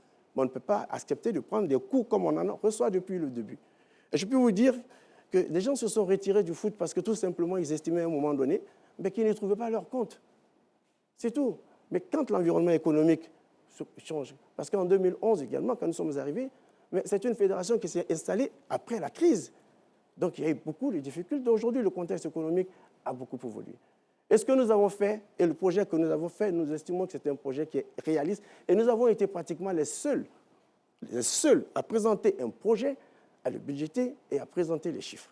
Et nous avons, dans nos débats, nous aussi avons travaillé avec une équipe d'experts comptables, avec des personnes qui ont la possibilité de nous dire non, sur ce point-là, vous allez trop loin, et avec des personnes de ressources et avec des opérateurs qui sont là, sur la place, qui sont prêts à nous accompagner. Donc, ce n'est pas du virtuel, ce n'est pas un produit pour la vitrine, mais c'est un produit qui a été identifié par les acteurs du football eux-mêmes et que nous pensons peut permettre de développer notre football. Très rapidement, M. Idriss. Oui, je voudrais rebondir sur une intervention de Souris où il dit que les sponsors se sont retirés.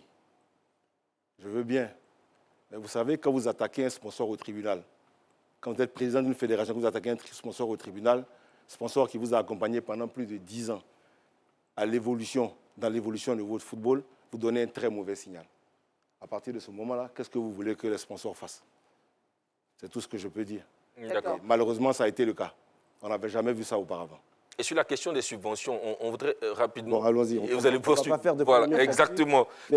Sur cette question, si on veut rester, c'est pas bon on va épiloguer longtemps. Ça ne sert à rien parce qu'on connaît les connotations et on sait ce qu'il y avait derrière. Parce que quand vous avez un sponsor qui vient, on sait ce qu'il y a derrière. Mais vous répondez quand même. Non, mais je vais le répondre parce que je ne peux pas laisser passer. Quand vous avez des connotations entre... J'ai suivi les négociations. Malik Touré est là, il a suivi les négociations. Ce qui s'est passé, ça n'avait absolument rien à voir parce que la question est revenue sur le sujet. Donc, on ne peut pas revenir sur ça. Ce qui s'est passé n'a absolument rien à voir avec l'affaire du tribunal parce qu'après l'affaire du tribunal, on s'est retrouvés. On a repris langue et on a signé et on a continué notre travail. D'accord, nous allons poursuivre et rapidement continuer de parler de ces subventions que vous promettez quand même aux acteurs du football. Oui. Ces subventions-là, est-ce qu'elles seront accompagnées d'une charte? Parce que justement, vous avez parlé d'une subvention qui avait été doublée les années où vous étiez aux affaires. Mais comment est-ce que ces acteurs-là, aujourd'hui, crient famine partout? On les voit qui disent... Est-ce qu'il y a un cahier de charge? Est-ce qu'il y aura un cahier de charge pour effectivement garantir que les acteurs reçoivent ce pourquoi vous mettez la subvention en place? Nous avons mis en place un cahier des charges. J'ai été même sur le plateau de la RTI. Lorsque ce cahier des charges a été mis en place par la Ligue professionnelle et validé par le comité exécutif de la Fédération. Ce cahier des charges a été signé et remis à tous les clubs de Côte d'Ivoire, de Ligue 1 et de Ligue 1. Ça s'est passé en 2019. Et nous sommes rentrés la première saison en 2020 avec la crise que nous avons connue. Nous avions décidé de faire en sorte que ce cahier des charges il soit appliqué de façon progressive, c'est-à-dire à dose homéopathique. Parce que si vous voulez appliquer toutes les conditions qu'il y a dans le cahier des charges, vous pouvez passer de 14 clubs à 6 clubs. Les conditions sont un peu contraignantes. Et même quand la CAF a décidé de mettre en place le système d'octroi des licences aux clubs qui participent aux compétitions africaines, cela s'est fait 2-3 ans après. Donc nous nous avons dit, sur la première année, nous allons vous faire obligation de mettre en place des infrastructures sportives. Sur la deuxième année, vous devez pouvoir trouver des équipes de jeunes. Sur la troisième année, ainsi de suite, les niveaux de rémunération et de présenter chaque année un budget. Et nous devons faire en sorte que la commission de contrôle de gestion de la fédération procède chaque année à la vérification des fonds qui sont mis à votre disposition. Donc il y a un outil qui était à la fédération qui devait pouvoir faire le travail pour savoir l'utilisation des ressources qui sont mises à la disposition. Merci, M. Sori. On va poser la même question à M. Idriss. Justement, vous parlez des subventions que vous allez doubler, 100 millions, 50 millions. Est-ce que ce sera accompagné d'un cahier de charges pour justement donner des indications aux clubs afin que ces fonds-là soient utilisés à bon escient? Je vous remercie. Notre approche est quelque peu différente. Nous n'allons pas imposer un cahier des charges. nous allons réunir les clubs au cours d'un séminaire que nous allons appeler les États généraux du foot. Et nous allons dire aux clubs, voilà où on veut être dans 4 ans. Ensemble, débattons. Ensemble, analysons les situations pour y arriver. Et notre démarche va consister simplement à leur dire, dès lors que nous augmentons vos subventions, il faut qu'en face, il y ait des actions qui soient posées pour justifier que l'utilisation de ces ressources soit consacrée effectivement au football et aux joueurs. Donc, nous n'en allons pas imposer, mais nous allons aller par la négociation. Parce qu'en réalité, vous pouvez faire le plus beau cahier des charges que vous voulez. Si les clubs n'appliquent pas, ça ne sert à rien. Donc, notre méthode est une méthode d'approche participative de l'ensemble des acteurs. Mais n'est-ce pas quand même un gros risque aussi avec ces présidents qui, pratiquement, quand ils reçoivent ces subventions, les gardent par devers eux? Je ne vous permets pas d'affirmer ce genre de choses parce que vous n'êtes pas président de club. Moi, je suis président de club. Nous sommes des acteurs au quotidien. D'accord. Il faut qu'on nous respecte. Vous savez, cette image qu'on véhicule des présidents de club qui bloquent l'argent qu'on leur donne, qui détournent l'argent qu'on leur donne, qui ne donnent pas l'argent aux joueurs, etc. Je suis contre cette image. On parle de quoi? On parle du football ivoirien. Oui. Mais qui sont les patrons du football ivoirien? C'est les présidents de club, c'est nous. Qui est-ce qui fait vivre le football ivoirien? C'est les présidents de club, c'est nous. Quand le président de club se lève, qui prend son argent, l'argent de son salaire, l'argent de son entité, pour créer un club quelque part, qui est avec lui? Personne. Il se bat, il se débrouille, il paye le club, il l'accompagne. Quand le club arrive en Détroit, il se bat, il l'emmène en Ligue 2, il se bat, il l'emmène en Ligue 1, il se bat. Et vous permettez de le juger? Je suis contre ça. Je veux qu'on respecte les présidents de club. Pour moi, assurez-vous, on respecte les présidents de club ici. Vous voulez intervenir? Oui, moi j'aimerais quand même qu'on... Oui, allez-y. Nous travaillons dans un environnement qui est organisé. D'accord. J'aime bien, j'apprécie bien ce que dit le frère, mais quand la FIFA vous met à disposition ces fonds, dans le cadre du programme Forward, Oui. il y a un règlement d'application et un règlement qui accompagne la gestion de ces fonds. Et la FIFA, chaque année, envoie une mission à la fédération pour voir l'usage qui a été fait des fonds qui ont été mis à votre disposition. C'est un peu le cahier des charges. On vous donne tel montant sur la base d'un contrat d'objectif que vous signez avec la FIFA. Vous dites, sur cette année, sur le programme Forward, il y a 1 500 000 $, 1 million de coûts opérationnels, 500 000 $ de projet. Voici comment je vais utiliser ces fonds. Et la FIFA a défini des critères. Et comme nous l'avons mentionné dans le cahier de charges, le club va nous mettre à disposition un budget en nous disant voici les affectations des ressources que vous allez mettre à ma disposition. Et après que nous venons voir, est-ce que vous avez payé effectivement les joueurs? Est-ce que vous avez, comme vous l'avez dit, affecté tel pourcentage au football de jeunes? Si vous avez une structure football féminin, est-ce que vous avez apporté tel pourcentage au football féminin? C'est un contrôle que nous allons faire.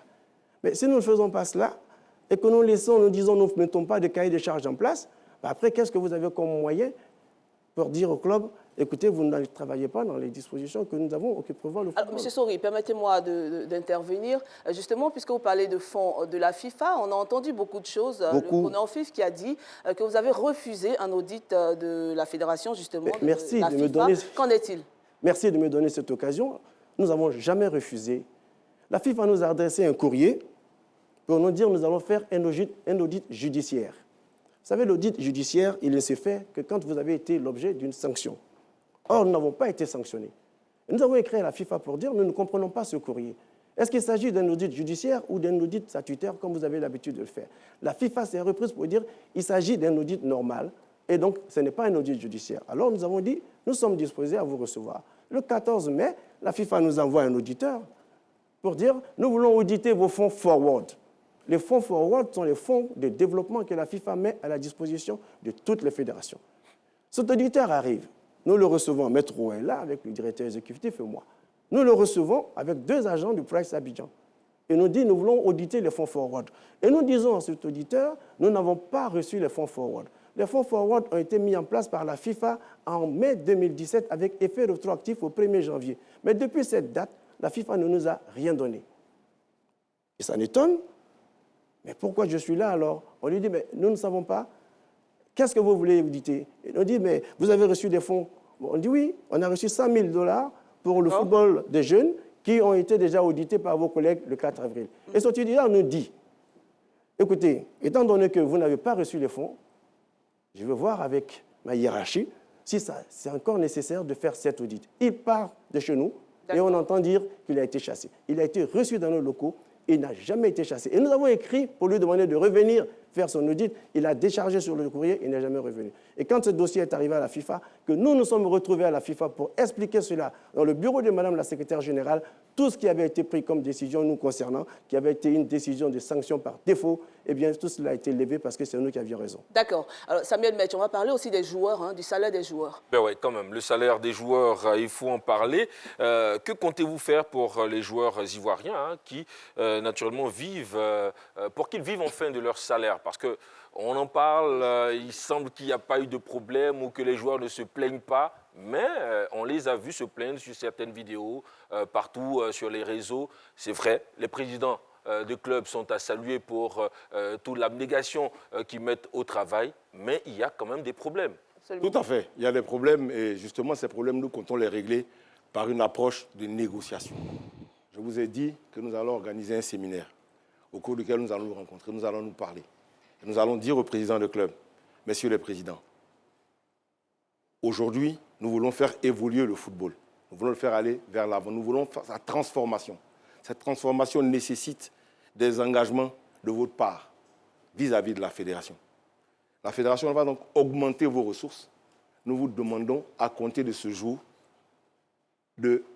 d'accepter la mise en place de ce cahier des charges avec des objectifs. Et à l'intérieur de ce cahier des charges, donc, il y aura une partie qui va concerner la rémunération des joueurs du football professionnel. Je dis bien du football professionnel. Ligue 1, Ligue 2. Et nous allons dire au président de club, écoutez, vous étiez à tel niveau, on fait monter la subvention à tel niveau. Nous vous proposons d'avoir un SMIG pour les joueurs de tel montant pour la Ligue 1 et de tel montant pour la Ligue 2. On va négocier pour trouver le niveau qui convient à tout le monde. Sur la base des ressources dont nous disposons, pas de ce qu'on attend de l'État, des ressources dont nous disposons dans notre approche. Une fois qu'on a validé ça, on mettra en œuvre les outils pour s'assurer que les 20 joueurs professionnels qui ont été retenus dans chaque club perçoivent effectivement leur salaire. Et comme nous nous serons engagés mutuellement, ce contrôle pourra être effectif et je pense que les choses se passeront bien. Pour le football amateur, on va voir avec les responsables de la D3 qu'est-ce qu'on peut fixer en termes d'indemnité de déplacement. Parce qu'en réalité, ils sont amateurs. On ne peut pas fixer un salaire en amateur.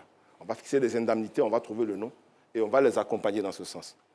Maintenant, l'élément qui va, de mon point de vue, être un élément important, c'est la capacité à suivre l'application. Donc, il y aura donc un système de bonus, de malus pour suivre l'application. Et puis, les clubs qui suivront, ben, c'est bien, les ceux qui ne suivront pas seront sanctionnés. Et au-delà de tout ça, on va mettre en œuvre une politique pour qu'ils aient une assurance maladie, pour qu'ils aient une cotisation auprès des institutions de sécurité sociale, pour qu'enfin, à la sortie de leur carrière, ces joueurs-là puissent avoir un minimum. Mais pour moi, c'est une approche qui ne peut pas se faire de façon brutale et forcée. Je dis, moi, c'est rassembler pour développer. Oui. Dans le rassemblement, il y a la négociation, comme c'est dans tous les pays du monde. D'accord. Oui. Moi, j'aimerais revenir sur la question de salaire impayé aux joueurs. Quand même. Mais je ne peux pas aller à chaque fois qu'il y a un problème, on va pas aller faire des états généraux du foot. Mais cette question est déjà traitée dans les statuts de la fédération. Moi, j'ai été président de la commission du statut du joueur. Mais c'est une structure qui existe. Quand un joueur ne perçoit pas son salaire, il saisit la commission du statut du joueur. Ce n'est pas seulement qu'il ne perçoit pas, mais c'est surtout le montant dont on parle. Mais le montant, alors ça c'est un autre débat. Non, mais il y en a même qui ne perçoivent pas. Non, il y en a qui ne perçoivent pas voilà. Et qui se plaignent. Mais pourquoi se plaint-il le joueur? Est-ce qu'il a respecté ses engagements vis-à-vis du club? Est-ce qu'il a été présent à toutes les séances d'entraînement? Est-ce qu'il a respecté tout ce qu'il a à faire pour bénéficier de son salaire? Et s'il a fait tout ça, qui n'a pas son salaire? Et s'il a fait tout cela, qui n'a pas son salaire, nous convoquons le club, nous demandons des explications au club. Et le club est appelé à se justifier, à donner les explications, les raisons qui justifient le fait qu'il ne paye pas le salaire au joueur.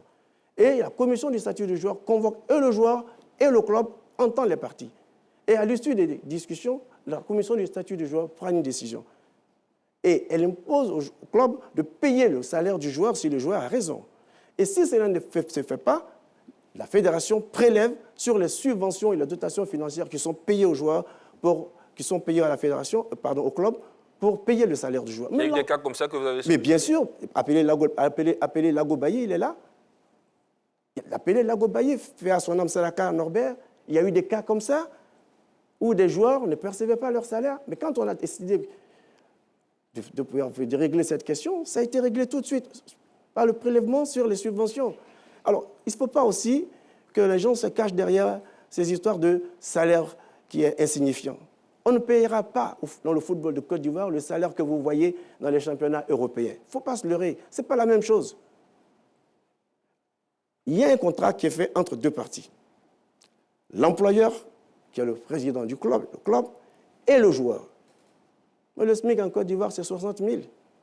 Si quelqu'un vous met à disposition un contrat du travail entre un joueur ivoirien et le club, et si le joueur accepte de signer ce contrat pour 60 000 francs, et que le club va déposer ce contrat à la fédération parce qu'il faut le faire enregistrer, la fédération n'a d'autre choix que d'enregistrer ce contrat. Les juristes sont là.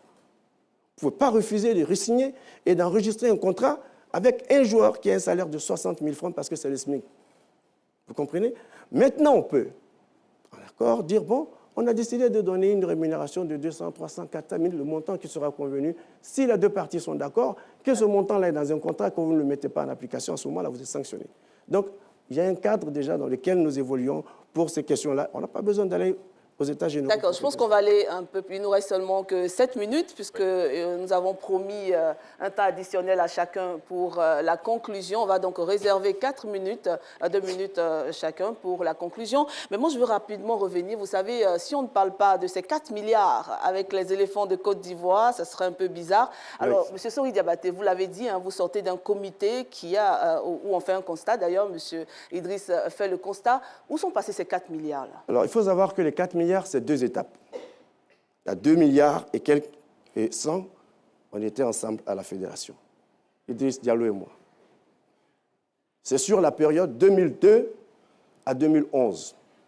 Il s'agit de fonds qui ont été mis à la disposition de l'équipe nationale et qui ont été affectés aux dépenses de l'équipe nationale. Ce ne sont pas des fonds qui ont été détournés. Hein. Contrairement à ce qu'on entend dire, c'est faux de dire que ces fonds ont été détournés. Ces fonds ont été virés sur un compte qui a été ouvert à la Banque du Trésor, FIF Communication. Sur ce compte, l'État mettait les fonds pour payer les éléphants et payer tous les regroupements. Et c'est sur ce compte, vous savez, quand nous nous sommes qualifiés pour la Coupe du Monde en 2006, l'État a décidé de donner aux joueurs la somme de 30 millions chacun et aux encadreurs. Ce compte a reçu ces fonds. Et ces fonds ont été payés aux joueurs. Et donc, quand on vient faire un audit derrière, on dit tout simplement que ce compte n'était pas dans la comptabilité de la fédération. Donc, c'est tout. D'accord, monsieur. Alors, sur la deuxième partie... Monsieur Sori Diabaté, il ne nous reste plus que 4 minutes. Donc, vous prenez les 2 minutes pour la conclusion. Avant que monsieur Idriss ne termine, s'il vous plaît. Vous pouvez laisser, s'il vous plaît. Vous prenez donc 2 minutes. Si vous voulez continuer, vous continuez. Mais ça fait 2 minutes pour votre conclusion. Que je n'ai pas équilibré l'information parce que si je m'arrête à ça, je peux parler de 2002, 2011. Mais nous sommes pris par le temps. D'accord. Donc, allez-y rapidement. Donc, allez-y pour sur la deuxième partie, continuer. eh bien, il s'agit seulement des fonds qui ont été utilisés lors de la CAN 2012 et de la CAN 2013, pour lesquels les justificatifs avaient été déjà remis au régisseur du ministère des Finances. Donc, il y a tout simplement, ces documents sont disponibles, il faut les trouver. Donc, c'est faux de dire que l'argent n'a pas été utilisé par les dirigeants de la fédération, ce sont des fausses informations. On a fait beaucoup de bruit autour de cela et nous avons demandé, ceux qui le souhaitent, que nous venions comme nous le faisons aujourd'hui, avec tous les documents que nous trouvions sur un plateau télé devant la nation, et nous allons présenter tout ce que nous avons comme justificatif de ces opérations. Finalement, il vous reste 1 minute pour conclure. Ben, je vais vous dire merci à tous pour nous avoir invités sur ce plateau. Et dire aux dirigeants du club de Côte d'Ivoire que moi, je suis un enfant du football ivoirien. Et je suis tous les samedis, tous les dimanches sur tous les terrains de football. Je ne suis pas un dirigeant qui vient ou un candidat pour juste les élections. Ils savent où me trouver, on sait où se trouver, et on sait qu'il faut déjà choisir quelqu'un qui sera à leur écoute demain.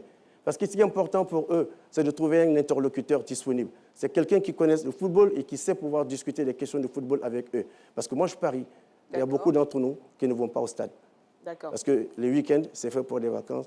et alors qu'il faut aller voir ce qui se passe. Merci beaucoup. Je vous remercie. Merci, Alors, merci. vous avez été indexé. Votre conclusion? cité, tout à l'heure. Pourquoi vous cherchez une polémique? Indexé par quoi? Ah ouais, tout à l'heure. Franchement, pourquoi vous cherchez une polémique à la fin? Je ne cherche pas de polémique. Indexé par quoi? Allez-y, monsieur Idriss. Vous avez été cité, il a dit justement sur ces 4 milliards, il y a 2 milliards où vous êtes comptable. Je ne sais pas de quoi il s'agit. D'accord, ok. J'ai cru entendre. Donc, D'accord. Mais allez-y. Voilà, Allez-y. donc vous remettez Allez-y les pour choses. votre conclusion, monsieur Idriss. Merci. Donc, non, ce que je peux dire, c'est que je vous remercie de nous avoir conviés à ce débat. Je remercie Sori d'avoir répondu à son appel, à cet appel. Je remercie son comité exécutif et tous ceux qui l'ont accompagné, ainsi que ceux qui m'ont accompagné. Ma conclusion, c'est de dire qu'il faut qu'on arrête de se faire peur. Nous sommes dans un pays qui a des valeurs. Nous sommes dans un pays organisé. Nous sommes dans un pays qui a des règles. Les règles disent que 81 électeurs vont se prononcer samedi. À l'issue de ça, un président sera élu. Ce président-là va diriger la Fédération ivoirienne de football. Et puis, il n'y a rien. Bien sûr. Il faut qu'on arrête de se faire peur. D'accord. Que ce soit Sori qui est là, que ce soit le candidat qui n'est pas là ce soir, que ce soit moi-même, on a le droit d'être candidat. Bien Et sûr. une fois qu'on est candidat, les électeurs désigneront le meilleur, Absolument. celui qu'ils auront choisi. J'espère que ce sera moi, Inch'Allah. Et si c'est moi, je demanderai à mon frère Sori et au candidat qui n'est pas là de venir nous accompagner dans la construction et la transformation du football ivoirien. Ce n'est pas la guerre. Nous sommes dans un environnement où on doit se donner de l'amour, de la fraternité. Nous sommes dans le sport, dans le football. C'est le fair play. D'accord. Et puis on avance. Justement, vous m'avez dévancé. On allait justement demander si vous êtes élu, est-ce que vous allez collaborer avez déjà la avec... réponse. Oui, vous, on a déjà votre réponse. Ah, Donc la réponse de M. Sori maintenant. Ouais. Et on termine. Moi, je vais dénoncer tout le monde pour vous dire que quand j'ai décidé d'être candidat, mon regretté grand frère Sidi Diallo m'a appelé et m'a dit « Nous allons devoir nous asseoir autour de la table pour négocier parce que je ne souhaiterais pas que vous soyez tous engagés dans cette affaire. D'accord. Parce que vous tous, vous êtes des proches à moi. » Et depuis ce jour, j'ai pris l'engagement devant lui de travailler avec Sidi Idriss Diallo et de travailler avec Didier Drogba. Il n'y a aucun problème. Si je suis élu président de la fédération, c'est ce que je souhaite. D'accord. Peut-être que je le serai samedi, Inch'Allah. Je ne ferai aucune difficulté à travailler avec Idriss, avec d'autres personnes qui ont déjà travaillé avec moi à la fédération, que ce soit au bureau du comité exécutif ou au bureau de la ligue professionnelle. Je pense que c'est de cette façon qu'ensemble, nous allons relever les défis qui nous attendent. Merci, monsieur Sori Diabaté. Alors, Samuel Metch, nous sommes à la fin et j'aime cette image-là. Donc, c'est pour vous dire, chers Ivoiriens, que ces messieurs, ces candidats à la Fédération ivoirienne de football se connaissent, ils se pratiquent tous les jours, ils s'appellent tous les jours. Il n'y a aucune animosité entre les candidats à la Fédération ivoirienne de football. Donc, désarmons nos cœurs, désarmons nos plumes, désarmons nos bouches, Et ouais. parce qu'on entend Et trop de désarmons choses. les portables aussi, j'ai entendu ça Désarmons les quelque part. portables. Mais ouais. Sur les réseaux sociaux, faisons attention à ce que nous disons, parce que nous aurons honte le 23. Parce que ces trois personnalités-là se retrouveront, mangeront ensemble pour la grandeur du foot. Pardon, je me suis trompée. Ah, c'est bon. Non, non, non. Vous avez un parti pris. Non, non. Le développement du football. Je ne me sens pas, non, je ne me sens C'est un pas lapsus concernée. révélateur. Pour le bonheur. Le bonheur. Révélateur. Heureusement qu'il y a des synonymes hein, pour le bonheur du football ivoirien. Voilà.